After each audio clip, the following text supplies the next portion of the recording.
유대인들이 말을 배울 때 시편 23편을 암송하고요.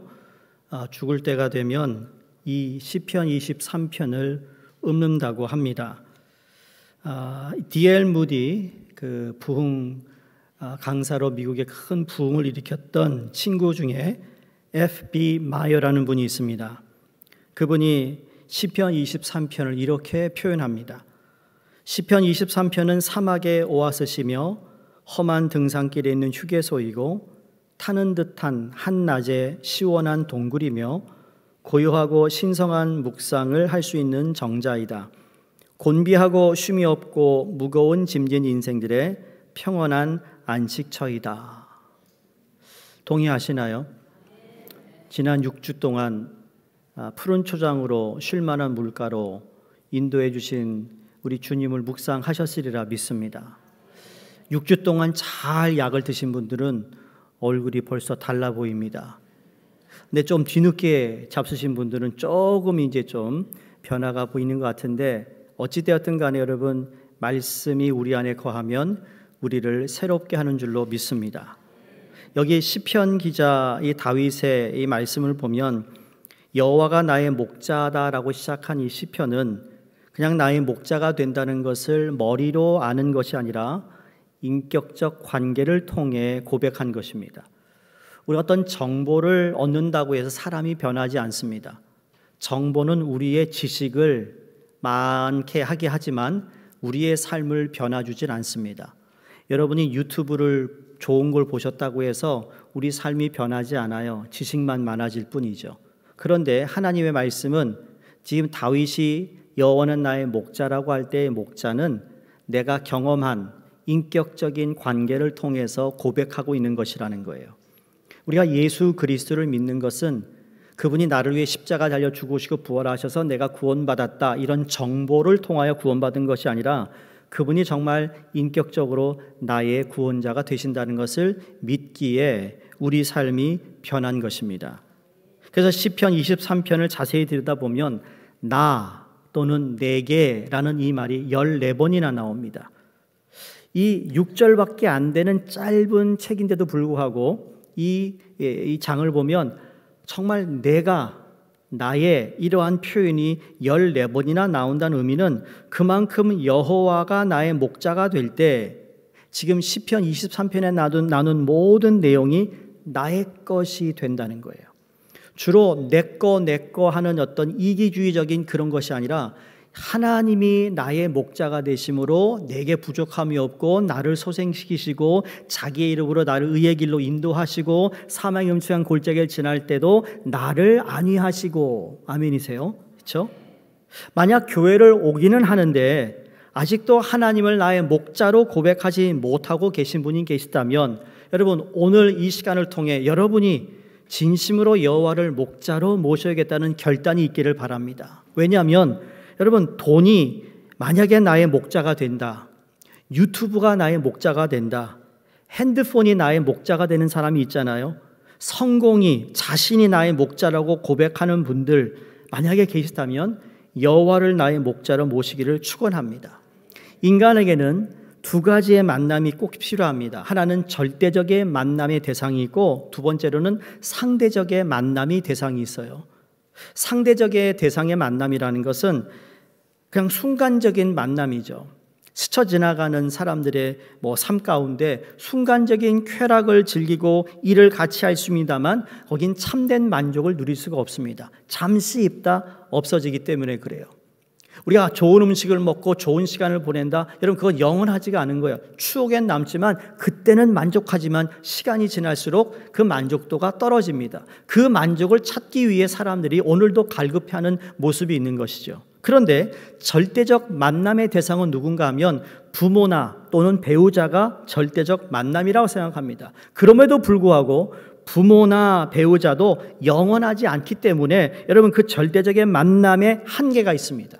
그러나 오늘 다윗의 고백처럼 우리와 항상 함께 하시는 하나님을 만나야 인생이 만족도 있고 그 인생에 보람이 있는 것이고 그리고 지치지 않는 거예요.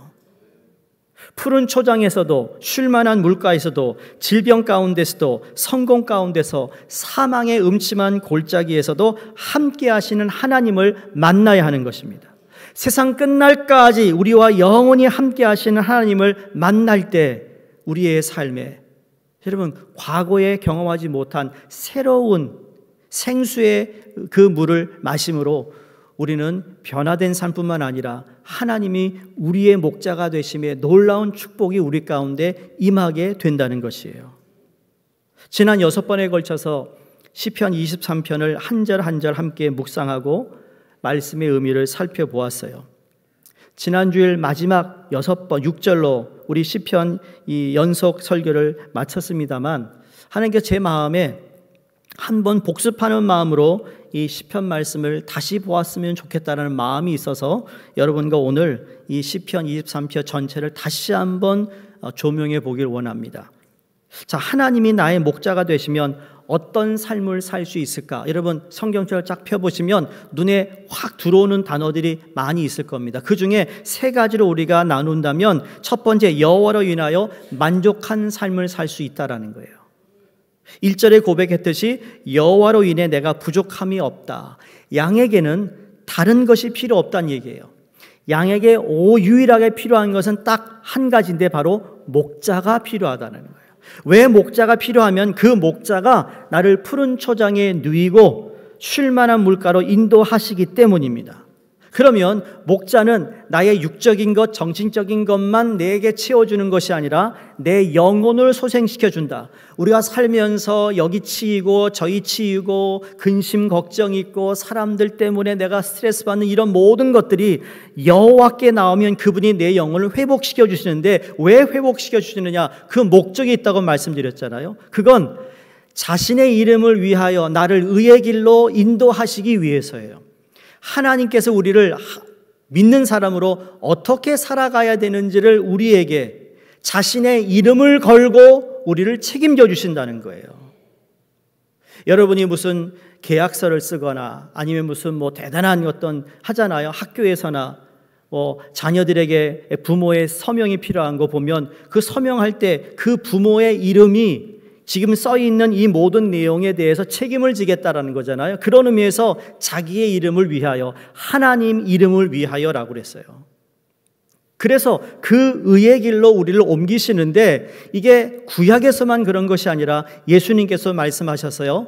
나는 길이요 진리요 생명이니 나로 말미암지 않고는 하나님께로 갈 자가 없다고 하신 말씀을 기억하실 겁니다. 그것도 예수 그리스도의 이름을 보장해서 우리를 하나님의 나라로 인도하시는 길이 되신다고 말씀하셨어요. 이건 계속 성경에서 반복되는 겁니다. 죄를 지어 아무리 절망적인 상황에 놓였다 할지라도 소생시켜 주시는데, 내가 잘해서가 아니라 그분의 이름을 가지고 우리를 소생시키시고 이제 의의 길로 가라고 우리를 부르고 계시다라는 거예요.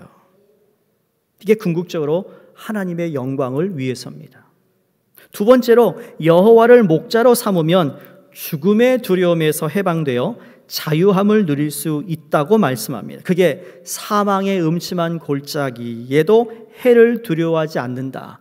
죽음의 위협이 있는 골짜기, 사나운 짐승이 목숨을 노리는 곳, 사망은 인생의 최대의 두려움 아니겠어요? 죽음을 가장 두려워하는 거예요. 죽음 앞에서 모두가 아무런 얘기를 할 수 없는 겁니다. 그 죽음에서 우리를 건지셨어요. 사망의 음침한 골짜기를 우리는 매 순간 지나갈 수도 있습니다. 여러분이 직장에서, 사업장에서 공부하는 학생인 학생으로 다 자기 나름대로. 여러분 어린아이들은 사망의 음침한 골짜기 없는 것 같으세요? 걔네들 나름대로의 두려움이 있어요. 무슨 두려움이죠? 오늘 말 안 들으면 저 캔디 못 먹을까 봐 두려움이에요. 연령에 따라 다 두려움이 있어요. 대학을 졸업하는 학생은 무슨 두려움이 있죠? 취직이 안 될까 봐 두려움이에요. 취직돼 가지고 이제 열심히 일하는데 부모의 두려움이 또 뭐죠? 저 녀석 언제 장가 가려나. 연령별로 두려움이 다 있는 거죠. 상황에 따라 다 다른데 그때마다 여호와가 나의 목자가 되어주시면 내가 두려워하지 아니한다. 근데 이게요, 그냥 우리에게 두려워하지 마, 두려워하지 말라니까, 왜 두려워해, 걱정하지 마, 이렇게 말만 하시는 게 아니에요. 그 다음에 나오는 게 뭐죠? 무엇으로 우리를 안위하신다고요?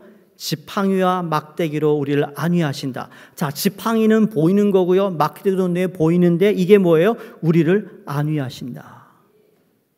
비주얼한 거예요. 청각적인 어떤 교육으로 우리에게 딱 보여주고 있는 거예요. 하나님께서 우리에게 늘 상황 속에서 우리에게 보여주시는 게 있어요. 믿긴 믿는데 믿음에도 보이는 게 있는 거예요. 이 상황에 믿을 수 없는 일이지만 믿음으로 말미암아 하나님은 우리 가운데 일하고 계심을 보여주고 계신다니까요. 이번 주도 하나님 여러분 삶 가운데 하나님이 내가 너와 함께 한다는 것을 보여주신 흔적이 분명히 있다고 믿습니다. 있어요. 여러분이 못 느꼈을 뿐이지, 여러분이 보지 못했을 뿐이죠. 하나님은 순간순간 보여주세요. 그러니까 주의 지팡이와 막대기는 나를 안위하시는데 목자가 되신 하나님께서 인자하고 섬세한 손길로 인도하시고 위급할 때는 권능의 팔로 돌보아 주신다는 겁니다. 세 번째로 여호와를 목자로 삼으면 여호와의 선하심과 인자하심으로 풍성한 은혜를 누리게 하신다고 그랬어요. 지금까지 자신의 삶을 인도해 주신 하나님을 목자와 양의 관계로 노래한 다윗은 마치 전쟁터에서 돌아온 신하에게 왕이 승리의 잔치를 베풀어 주듯이 그 왕이 나에게 원수의 목전에 상을 베풀어 주셨다. 얼마나 감사한 일인지 모릅니다. 여기 베푸신다라는 건 미완료 시제입니다. 과거로부터 지금까지 계속적으로 베풀어 주셨다는 의미인데 그뿐만 아니라 기름을 내 머리에 바르셨어요. 그 당시에는 귀족들이 잔치에 참여할 때 이 기름을 머리나 수염 등에 발라주었다고 합니다. 물론 기름에는 능력이라는 것도 의미가 있고 지난번에 말씀드렸고 하나님의 사명이 있다고 말씀드렸는데 이 기름이라는 것이 그 당시에는 그 주인이 왕이 기름을 발라 죽은 사람에게 극진한 친절과 호의를 표시할 때 발라줬다라는 거예요. 성령의 기름 부음이 우리 가운데 있다라는 것은 하나님께서 우리를 너무 극진히 사랑하고 하나님께서 우리를 너무 귀하게 여기기 때문에 그 성령으로 말미암아 우리를 인쳐주시고 성령의 능력으로 살아가게 하시고 성령을 통하여서 하나님 영광을 드러나게 하시기 위한 하나님의 방법이 여기에 담겨져 있다라는 거예요. 그 다윗을 하나님이 존귀하게 여겼어요. 그 하나님이 여러분도 존귀하다고 말씀하고 있어요. 세상 사람들은 내가 돈이 없거나 뭐 별볼이 없이 있으면 별로 우리를 대하지 않나요? 그렇죠? 부르지도 않아요. 그런데 하나님은 세상의 기준에 보지 않으시고 너는 내게 귀하다라고 우리를 부르시고 그렇게 삼아 주셨다라는 거죠. 그걸 생각하니까 내 잔이 넘치는 거예요. 나는 아무것도 하지 않았는데 목자로 모신 그분을 내가 따라가실 뿐인데 내 잔이 넘치고 있어요. 이 잔은 다윗에게 허락하신 기업으로 비유적으로 표현한 말씀입니다. 그러면서 6절에 보시면 내 평생의 선하심과 인자하심이 반드시 나를 따르리니 내가 여호와의 집에 영원히 살리로다. 여기 이 말씀 중에 저는 여호와의 집이라는 것을 조금 여러분과 함께 말씀을 나누기를 원합니다. 자, 여기까지 이 다윗이 이 하나님을 목자로 부족함이 없다 그러면서 하나님을 향했던 다윗의 마음도 있는데 하나님은 다윗을 얼마나 보셨을까, 얼마나 귀하게 여셨을까라는 것을 생각 안 할 수가 없지요. 내가 하나님께 나오는 모습도 중요한데요, 하나님이 나를 어떻게 생각하고 받아주는 것도 더 중요한 거예요. 하나님 나를 어떻게 생각하는가? 여러분 그렇지 않나요? 관계에 보면 저 사람이 나를 어떻게 생각하는가? 부부 가운데도 그러잖아요. 내 배우자가 나를 어떻게 생각하나? 여러분이 어느 다른 이제 구역 모임을 가셔서 나눔을 하는데 어떤 주제가 나왔어요. 주제에 관해서 이제 배우자가 얘기했는데 그 얘기를 배우자가 공감해주고 같이 하하 그러면은 그건 정말 얼마나 환상적인 거예요. 그렇죠? 환상적이죠? 장단이 잘 맞으니까. 그런데 그걸 했는데 옆에 있는 와이프가 찡그린다? 그러면 환상적이지 않은 거예요. 지금 뭔가 안 맞다라는 거죠. 뭔 저런 말을 하고 있어. 그러니까 우리는 아주 작은 모임 속에서, 만남 속에서도 사람들이 나를 어떻게 생각하는가. 그게 아주 큰 관심사예요. 물론 어떤 분들은 I don't care. 내가 할 말 한다. 왜 발치냐? 이러잖아요.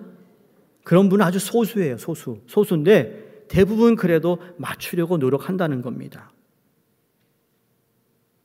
그러니까 하나님이 나를 향한 마음과 내가 하나님을 향한 마음이 맞았을 때 세상에서 뭐라고 그러죠? 이걸 대박이라고 그러는 거예요. 빙고 게임은 빙고라고 그러는 거예요. 대박. 너무 잘 맞는 거예요. 하나님 그걸 원하시는 거죠. 우리가 비껴나갈 때마다 하나님이 다시 부르세요. 제가 1부 예배 때도 나눈 건데 여러분 이제 바람이 선선하니까 시 하나 읊어드리니까 들어보세요. 나태주 시인이 쓴 불꽃이라는 시입니다. 여기 이런 내용이 나옵니다. 자세히 보아야 이쁘다. 오래 봐야 사랑스럽다. 너도 그렇다. 참 이쁜 게 별로 없어요. 이분이 교사 시절에 어린아이들을 가르칠 때요. 이 어린아이들이 이쁜데도 그러나 때로는 이게 정말 말도 안 듣고 말이에요. 시끄럽고 그러니까 막 그런 거예요.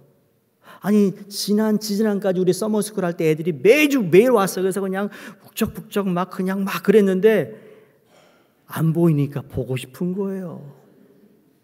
사랑스러운 거예요. 근데 보니까 자세히 보니까 이쁘다. 야 그렇게 막 좀 시끄럽고 막 그냥 요란스러운데도 그냥 자세히 보니까 이쁜 점이 있네. 근데 오래 보니까 사랑스럽구나. 그렇게 우리가 생각하는데요. 그 상대방이 나한테도 너도 그렇다 라고 하는 거예요. 그러니까 이런 마음으로 우리가 하나님 우리를 대하고 우리 또한 상대방을 그렇게 대한다면 싸울 일이 뭐가 있겠어요? 뭐 이렇게 다툴 일이 뭐가 있겠냐고요. 자세히 보니까 야 그래도 나하고 살아준 사람 고맙다. 안 그러세요? 옆에 앉아 계시면 좀 툭 쳐보세요. 고맙다. 고마운 거죠. 또 설교를 듣고 다음부터는 같이 앉아야겠다 하신 분이 계시면 같이 앉아서 예배 드리세요. 제가 말씀드리고 싶은 것은 내가 그 선하심과 인자하심이 나를 따라온다라는 이 말씀에 포함되어 있는데 근데 이 따라오는 것이 어디까지 가느냐 하면 영원한 하늘나라까지 우리를 인도하신다는 거. 그게 영원한 집에 거하리다 그런 거예요. 여러분 오늘날 한국 K컬처가 참 대단하잖아요. 아니 뭐 빌보드 차트에 뭐 노래가 막 1등을 하지 않나? 뭐 오랫동안 BTS며 뭐 블랙핑크며 뭐 대단하잖아요. 음악이면 음악, 영화는 영화, 음식은 음식 정말 주목받고 있어요. 얼마나 자랑스러운지 모릅니다. 오래전에 나온 영화인데 여러분 이정향 감독이 만든 집으로라는 영화 보셨나요? 집으로 못 보신 분. 여러분 이 관객 동원에 있어서 할리우드 영화들 압도하는 인기를 누렸던 영화였습니다. 미국에서 어렸을 때 자란 저도 이 영화를 보고 참 감동이 있었어요. 눈물도 흘렸어요. 근데 왜 그럴까 생각해 봤더니 무의식 그 깊은 곳에 자리 잡은 나의 뿌리가 있기 때문이라는 걸 알았어요. 또 우리 모두 깊은 곳에 자리 잡은 고향에 대한 그리움이 우리 안에 다 있습니다. 그렇잖아요? 한국에 살다가 여기 오셔서 살다 보면 미국도 좋지만 우리의 그리움이 있습니다. 그 그리움을 우리는 찾아가려고 하는 것이죠. 이게 인간의 본능이에요. 그 흙먼지가 있는 비탈길에 구비구비 돌고 돌아 보이는 곳이라곤 짙푸른 녹음의 어떤 산과 따갑게 내리쬐는 두메 산골 마을에 살고 계시는 외할머니야말로 여러분 우리 모두의 무의식에 찾고 있는 영혼의 고향일지도 모릅니다. 저에게도 이민 와서 저희 외할머님이 저희 집에 같이 사셨어요. 그분이 늘 찬송 부르셨어요. 그분이 늘 배탈 나면 배를 이렇게 쓰다듬으면서 기도하시며 그 할머니가 그리워요. 그 할머니. 영화를 다 보신 못한 분이 계셔서 다 말씀드리지 않습니다만, 근데 여기 주인공이 7살 먹은 상우라는 아이입니다. 서울 도시에 자라난 개구장이에요. 자기 밖에 모르는 소년이에요. 근데 이 소년이 아주 깊고 깊은 시골에 계시는 외할머니를 만나 거기서 이루어지는 이야기를 담은 영화입니다. 7살 셀피시한 소년인 상우가 개구장이 철없는 악동이었는데 있는 그대로 자기 자신을 받아주었던 할머니의 사랑, 하나님의 무조건적인 사랑에 그가 이제 마음을 열기 시작합니다. 그 영화의 끝부분에 들어가면 이 할머니의 무조건적인 사랑을 깨달아요. 그러면서 어떻게 보면 우리 하나님의 그 무한적인 무조건적인 사랑에 우리가 회개하며 나오듯 이 아이가 그렇게 나옵니다. 마지막 다시 서울로 돌아가야 하는 마지막 날, 상우는 그 대사 속에서 영화를 보면 흐느낀 분들이 많으실 텐데 그 따분한 깊은 산속에다 다시 도시로 돌아가는 그날, 상우가 할머니한테 한 이야기입니다. 할머니는 말을 못하니까 전화도 할 수 없고 글씨를 읽을 줄 모르니까 편지도 할 수 없는데 할머니가 아프면 어떻게 해? 할머니 아프면 그냥 아무것도 안 써도 좋으니까 그냥 아무것도 쓰지 말고 편지해. 그러면 내가 할머니한테 뛰어올 테니까. 알았어 할머니, 보고 싶다 할머니. 이게 마지막 상우가 할머니 집을 떠나면서 했던 말입니다. 여러분, 상우는 여기서 무엇을 찾은 것이죠?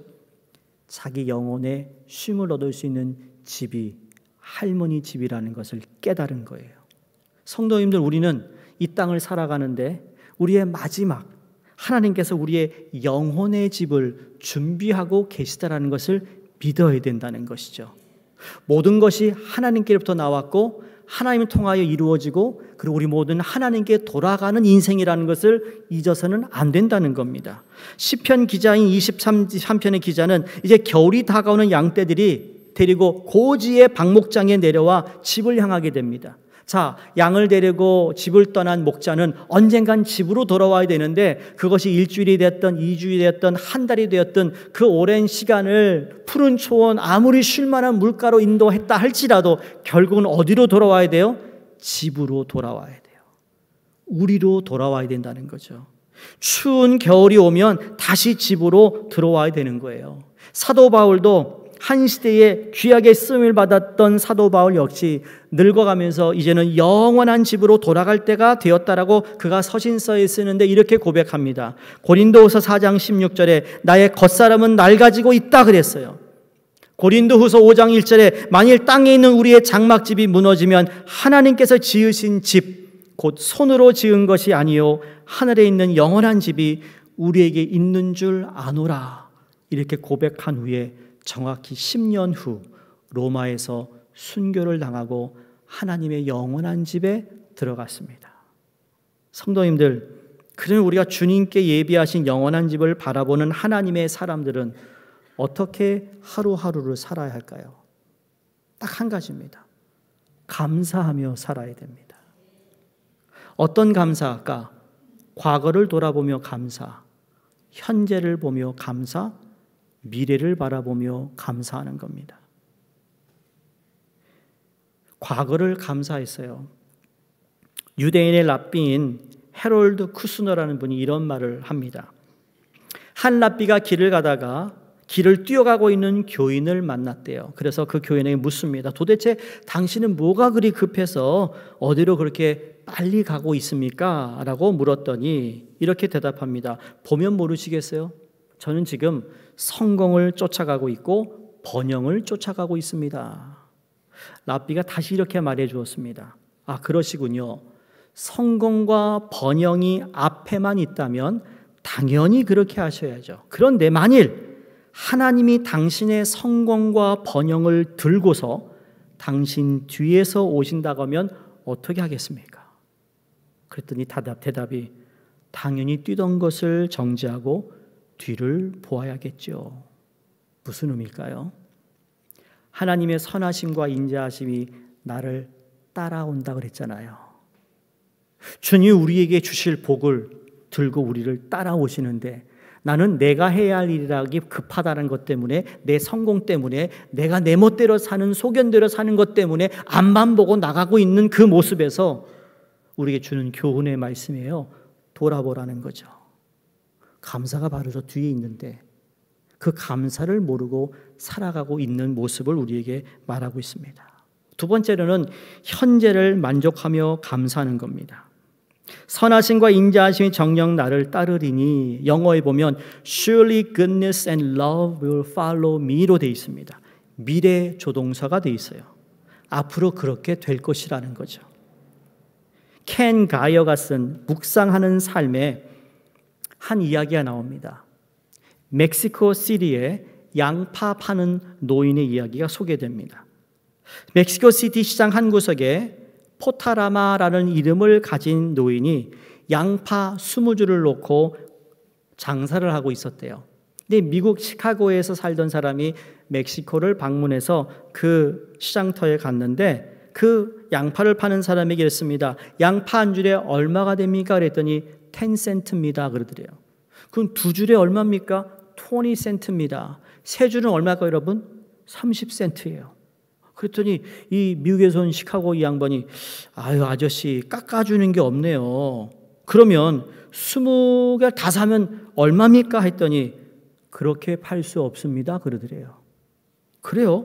아니 왜 못 팝니까? 지금 양파를 팔러 오신 거 아닙니까? 하자 이 사람이 잊을 수 없는 말을 그 노인이 하더래요. 아닙니다. 나는 양파를 팔 뿐 아니라 내 인생을 살기 위해 여기 나온 겁니다. 난 이 시장을 사랑합니다. 여기 북적거리는 사람들도 사랑합니다. 저 햇빛을 사랑하고 흔들리는 종려나무를 사랑하고 사람들과 인사를 건네는 걸 사랑하고 친구들을 사랑하고 여기 농작물 이야기하는 것을 사랑한답니다. 그런데 당신께 한꺼번에 몽땅 팔면 내 인생을 잃어버린 것 같아서 20개를 다 팔 수 없습니다. 무슨 이야기일까요? 현재를 감사하고 만족하고 있었어요. 우리 모두 이민생활 바쁘게 뛰어오셨어요. 지금까지. 지금도 바쁘세요. 성도님들 더 늦기 전에 숨을 돌릴 수 있는 시간을 현재에 만족하고 감사할 수 있기를 주 이름으로 축원합니다. 마지막 미래를 확신하는 감사입니다. 여러분 미래 우리 광복 80주년 해예요. 여러분 광복절은 단순히 과거의 해방만 기념하는 날이 아니잖아요. 그렇죠? 역사를 기억하고 현재의 자유를 되새기며 미래를 준비하는 날이에요. 과거를 모르고 오늘을 살 수 없고 내일을 위해 오늘을 준비하지 않을 수 없는 것이 역사의식이라고 생각합니다. 과거와 현재와 미래는 결코 분리될 수 없는 것이라 생각합니다. 과거가 현재를 만들고 현재가 미래를 만들어가기 때문이죠. 그래서 인생의 미래 설계를 위해 우리의 살아온 과거를 잘 학습하는 게 중요하고요. 지금 내게 주어진 상황을 얼마나 최선을 다하여 사는가. 그러나 계획과 하나님의 인도하심 속에서 오늘을 살아야 여러분 영원한 집에 우리가 온전히 들어갈 수 있음을 기억해야 된다는 겁니다. 평생 목자로 살았던 필립 켈러가 그 책에 말합니다. 목자가 양들을 위해 2번 큰 준비를 한대요. 한 번은 여름 직전 양들을 데리고 산 위 고원지대의 방목장으로 떠나기 전에 큰 준비를 하고, 두 번째는 겨울철 고원에서 양들을 데리고 산 아래 데리고 내려올 때라고 합니다. 이 무슨 말인가? 이 모든 준비를 누가 한다고요? 목자가 해요. 그럼 양들은 뭐 할까요? 양들은 단순히 목자를 따라가기만 하면 된대요. 성도님들, 우리는 우리 목자 대신 하나님을 따라가기만 하면 돼요. 고집센 양이 되지 말란 얘기예요. 말씀에 이게 그렇다면 따라가라는 거예요. 따라가라. 그 따라가면 언젠가 우리에게 준비하신 영원한 집에 도달하게 되는 줄로 믿습니다. 우리는 이 땅에 사는 것 같지만 이 땅에 살기 위해 존재하지 않습니다.